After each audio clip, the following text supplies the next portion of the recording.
Hey Techknowers, welcome back to the channel. Today we're talking about a project so wild it sounds like sci-fi Nokia is building a 4G network on the moon.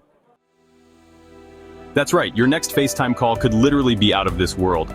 Let's break down how this works, why it matters, and what it means for the future of space exploration. Later this month, a SpaceX rocket will launch Nokia's 4G cellular system to the moon's south pole as part of NASA's Artemis program. This isn't just a PR stunt, it's a critical step toward making the moon a hub for human activity. Let's dive in. The mission, called IM-2, is led by Houston-based company Intuitive Machines. Their lander Athena will touch down near the Shackleton crater, a region packed with water ice, a resource that could fuel future Mars missions. But the real star of the show? Nokia's Lunar Surface Communication System, LSCS, a network in a box strapped to Athena. This isn't your average cell tower. The LSCS includes a radiation-hardened 4G base station, antennas, and 2 device modules installed on a rover, and a rocket-powered hopper designed to explore shadowed craters.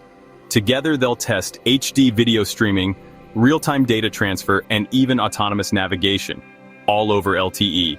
For context, Apollo astronauts use clunky radios with limited range, but Artemis aims for a permanent lunar base by the 2030s.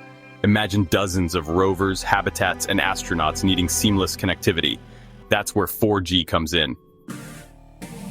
So how do you adapt Earth's 4G for the moon? Nokia had to reinvent everything. Let's start with the challenges. Temperatures swing from minus 246 degrees Celsius in craters to 127 degrees Celsius in sunlight. Radiation fries electronics. Moon dust is razor sharp and invasive. Oh, and there's no IT guy on the moon to fix things. Nokia's solution? Mount the hardware on thermally isolated panels and integrate it with Athena's heat management system. When active, it expels heat. When idle, it's warm to survive lunar nights. The system's also built to withstand launch vibrations and jagged regolith. No easy feat. Why 4G? Simple bandwidth. Old-school UHF radios handle basic voice and data, but 4G can stream HD video, support dozens of devices, and even enable future 5G upgrades. Plus, it's energy efficient, critical when every watt of power counts. Not everyone's thrilled.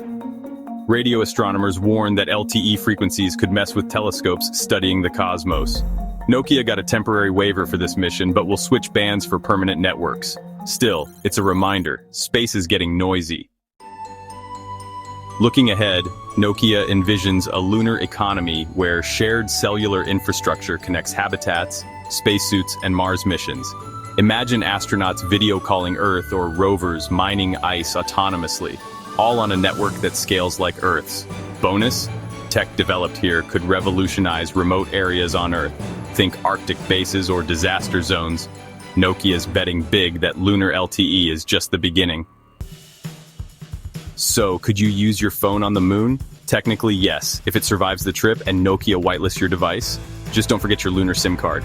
If you enjoyed this video, smash that like button, subscribe, and hit the bell for more deep dives into how tech is shaping our future. Let me know in the comments, would you sign up for a lunar data plan? Thanks for watching and stay curious.